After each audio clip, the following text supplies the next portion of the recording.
अस्सलाम वालेकुम। मेरा नाम है काशिफ और आप देख रहे हैं इलेक्ट्रिक ऑनलाइन।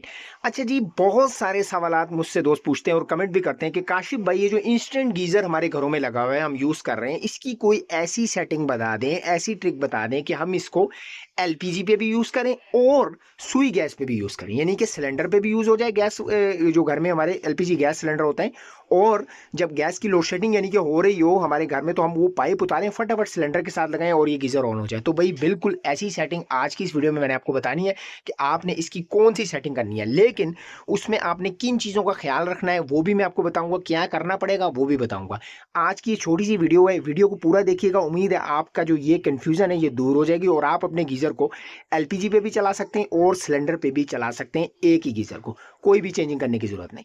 तो भई टाइम बड़ा कीमती है, इसको ज़ाया किए बगैर वीडियो की जानी पड़ते हैं। जी, तो जनाब ये गीज़र का टापा मैंने आगे का खोल लिया है, यानी कि इसका ढक्कन जो आगे लगा होता है आप लोगों को समझाने के लिए, ताकि जल्दी-जल्दी समझा सकूँ।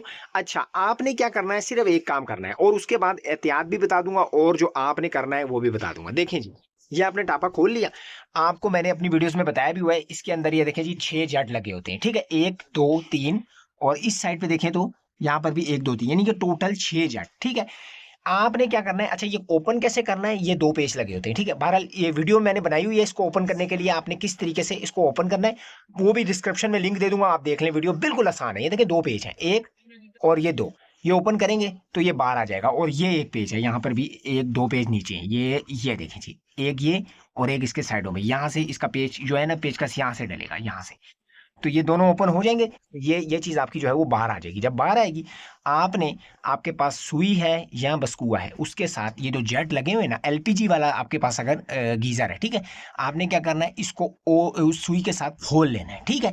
अब इसको जब आप खोल लेंगे 6 के 6 जेटों को, अब क्या होगा कि ये गैस पे तो चलना शुरू कर देगा, ठीक है? गैस पे वो आपका बिल्कुल फर्स्ट क्लास होगा। जब आप इसको सिलेंडर पे चलाएँगे तो ये तब भी स्टार्ट हो जाएगा, लेकिन एक सिर्फ प्रॉब्लम आएगी। वो क्या? वही मैं आपको बता देता हूँ। ये देखें जी, ये बर्नर लगा हुआ है, ठीक है? इस बर्नर के ऊपर पाइपिंग सिस्टम होता है। ये आपको नज़र अगर आ रहा हो, मैं आपको अंदर से दिखा देता हूँ। ये ऊपर इसके पाइपिंग सिस्टम है पूरा। ये ना आपको नज़र आ रहा हो। ये नज़र आया? ये देखें जालियाँ लगी हुई हैं, नज़र आ रही हैं? ये देखें, ये अभी बिल्कुल क्लियर है। लेकिन ये सेटिंग करने के बाद जब आप इसकी ये जो पिन है, इसके बीच में पिन मार देंगे, यानी कि जट को खुला कर देंगे, तो ये स्टार्टिंग तो दोनों पे पकड़ेगा, ठीक है? सिलेंडर पे भी और सुई गैस पे भी। लेकिन यहाँ पर जो मैंने आपको जालियाँ दिखाई हैं, जो कि अभी क्लियर हैं, लेकिन उसके बाद क्या होगा, तकरीबन 1 सीज़न बाद, तकरीबन अगर 4 से 5, 6 महीने चलाते हैं, उस सीज़न के बाद आपको ये जालियाँ क्लियर करनी पड़ेंगी, सर्विस करनी पड़ेंगी, वरना ये आपका पानी जो है वो गर्म नहीं आएगा, क्योंकि यहाँ पर क्या होगा, कार्बन आ गया होगा। ठीक हो गया? तो भई इतनी सी सिर्फ़ सेटिंग करनी है आपने। आपका जो फिर ये जो इंस्टेंट गीज़र है, ये सुई गैस पे भी चलेगा और सिलेंडर के ऊपर भी इस्तेमाल होगा। सिर्फ़ आपने क्या करना है, 6 महीने बाद, 4-5 महीने बाद, 6 महीने बाद, आपकी यूसेज के ऊपर है। आपने क्या करना है, इसको सर्विस कर लेना है नीचे से, ठीक है? ये आपने खोलना है और इसको सर्विस कर लेना है। ये बिल्कुल आसान है बिल्कुल खोलना। ये देखें, इसके भी पेच लगे हुए हैं। 1, ये 2 और इसी तरह ये 1 पेच ये लगा हुआ है, ये दरमियान में। ये पूरा बाहर आ जाता है, ठीक है? जैसे ही बाहर आएगा, आपको सारा भी करने की ज़रूरत नहीं। ये यहाँ से ये वाला आप ओपन करेंगे, ये चीज़ ज़रा सा लूज़ करेंगे, ये ओपन हो जाएगा। ये बाहर आएगा, आपने इसको प्रेशर वाले पानी के साथ धो लेना है, पूरी कालक निकलेगी, ठीक है? उसपे भी मैंने वीडियो बनाई हुई है, कैसे धोना है, ठीक है? वो भी मैं आपको लिंक दे दूँगा, वो भी देख लीजिएगा। तो भई उसके बाद दोबारा फिट करें, इसी तरह आप चला लें। आपका गीज़र सिलेंडर के ऊपर भी वर्क करेगा, उसके बाद आपका गीज़र गैस के ऊपर भी वर्क करेगा, ठीक है? यानी कि अब ये क्यों होगा जनाब, ये देखिए सिलेंडर जो है ना, वो उसके लिए लगे होते हैं, एलपीजी के लिए लगे होते हैं पतले जाट।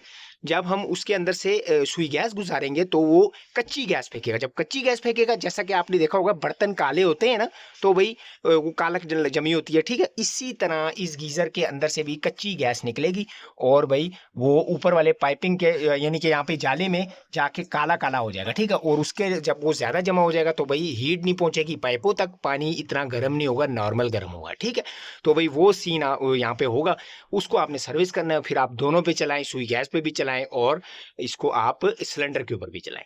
तो भाई ये बहुत सारे सवाल दोस्त मुझसे पूछते थे, मैंने सोचा आप दोस्तों को इस बारे में बता दूं कि भाई इस तरह मुमकिन है, लेकिन आपको ये चीज़ करनी पड़ेगी उसके बाद। तो भाई छोटी सी वीडियो थी, उम्मीद है आपको पसंद आई होगी। अगर वीडियो पसंद आई और अच्छी लगी, समझ में भी आ गई, तो भाई लाइक ज़रूर कीजिएगा। चैनल पे अगर फर्स्ट टाइम आए तो भाई सब्सक्राइब करना लाजमी से बनता है। कोई सवाल हो तो भाई कमेंट सेक्शन में आप अपना सवाल पूछ सकते हैं। मिलते हैं इसी तरह किसी नई वीडियो नए टॉपिक के साथ, तब तक के लिए मुझे दीजिए इजाज़त। अल्लाह हाफ़िज़।